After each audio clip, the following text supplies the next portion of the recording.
అంబేద్కర్ గాంధీ గారి కంటే దాదాపు 20 ఏళ్ళు చిన్నోడు. ఓకే, ఈయన ఈయన ఈయన ఇంత అడుగుతుండు, ఇంత నాకు ఛాలెంజ్ చేస్తుండు అని చెప్పి ఆయన స్వతంత్ర ఉద్యమాన్ని 5 ఏళ్ళు పక్క పెట్టి గాంధీ గారు హరిజనులు అని పేరు పెట్టిండు. ఓకే, పెట్టి ఆయన రోడ్లు ఊడిచిండు, సండాస్ ఎత్తిండు, ఆయన దక్షిణాఫ్రికాలో ఎట్లయితే సేవ చేసిండో గట్లాంటి అన్ని చేసిండు.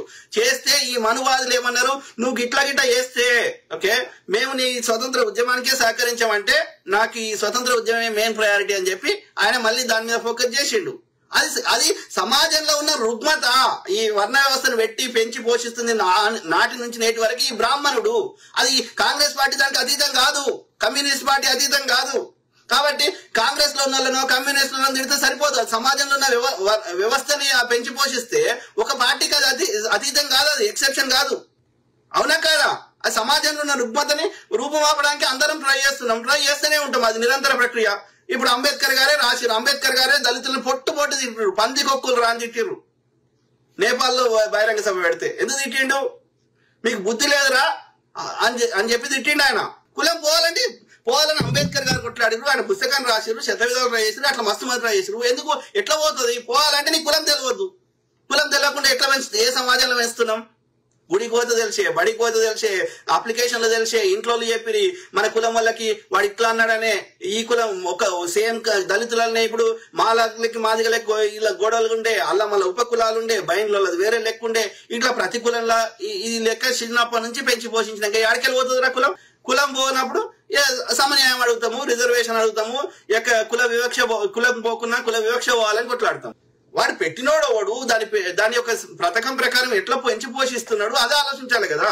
ఎలా ఇస్లాం ఒక ముస్లిం అనుకో, అది 5 సార్లు నమాజ్ చేయాలన్నాక ఇక వాడు ఇస్లాం ఎందుకు మర్చిపోతాడు? మాటకు ముందు ప్రైజ్ ద లార్డ్ అన్నాక క్రిస్టియానిటీ ఎందుకు మర్చిపోతాడు? అది మర్చిపోతానే పెట్టిండు కదా. సేమ్ థింగ్ ఇప్పుడు కనబడంగానే జై శ్రీరామ్ అన్న కూడా ఎట్లా మర్చిపోతాడు? కులం కూడా అంతే అయిపోయింది. సో కాబట్టి ఎవ్రీడే పెంచి పోషించి అది పోవాలంటే ఎట్లా పోతుంది? ఒక్క బీజేపీ పాలిత రాష్ట్రంలో ఏమి ఇచ్చిర్రు, ఏమి ఇవ్వలేదో మీరే చెప్పండి. ఎంత ప్రజలకు ఎన్ని ఉద్యోగాలు ఇచ్చిండ్రు, ఎంత స్వయం ఉపాధి కల్పించిండ్రు, అక్కడ మహిళలకు ఏ వాల్యూ ఉంది, అక్కడ ఎంతమంది రైతులకు రైతు భరోసా ఇస్తుర్రు, ఎంతమంది రైతులకి రుణమాఫీ చేస్తుర్రు, ఆపరేషన్ కగారు పేరు మీద ఎంతమందిని చంపేస్తున్నారు, ఇక మాట్లాడితే అక్కడ భావస్వేచ్ఛ ఉందా, ఇవన్నీ చెప్పండి. రాజస్థాన్ పోదామా, ఛత్తీస్గఢ్ పోదామా, యూపీ పోదామా, ఉత్తరాఖండ్ పోదామా, హర్యానా పోదామా, అక్కడ నిజంగా ప్రజలు ఓట్లేస్తే గెలిచిర్రా, అడ్డదారులకు గెలిచిర్రా చెప్పండి. పోయి చూస్తే కదా తెలిసేది. అన్ని మంచిగున్న దగ్గర బురదదారుడు కాదు కదా. ఆంధ్రప్రదేశ్ పోండి, అక్కడ ప్రజల పరిస్థితి ఎట్లుంది, ఇక్కడ ఎట్లుంది, అక్కడ ఎంత ఊచకోతలు జరుగుతున్నాయి, పోలీసులే రౌడీలాగా ప్రవర్తిస్తుర్రా చూడండి. బీఆర్ఎస్ ఎంత మంచి చేసింది, ఎంత అర్థంగా ఉంది, ఎన్ని లక్షల ఎకరాలు దోసుకుంది, ఎన్ని లక్షల కోట్లు దోసుకుంది. విచారణకు రమ్మంటే ఉచ్చబడుతుంది. తప్పు చేయనప్పుడు ఎందుకు ఉచ్చబడేది? తెలంగాణ ఇవ్వడం మంచి పని కాదా? కేంద్రంలో బిల్లు పెట్టి పాస్ చేయడం మంచి పని కాదా? డిఆర్డిఓ లాంటి సంస్థలు పెట్టడం మంచి పని కాదా? నాగార్జున సాగర్ లాంటి ప్రాజెక్టు కట్టడం మంచి పని కాదా? చెప్పు. అంటే ప్రజలు ఎంత కావరం చూడు వీళ్ళకి. మరి కేసీఆర్ గారు ఏం చేసిండ్రా మంచి పని చెప్పండి. ఉచిత ఎరువులు ఇస్తానని ఇచ్చిండారా?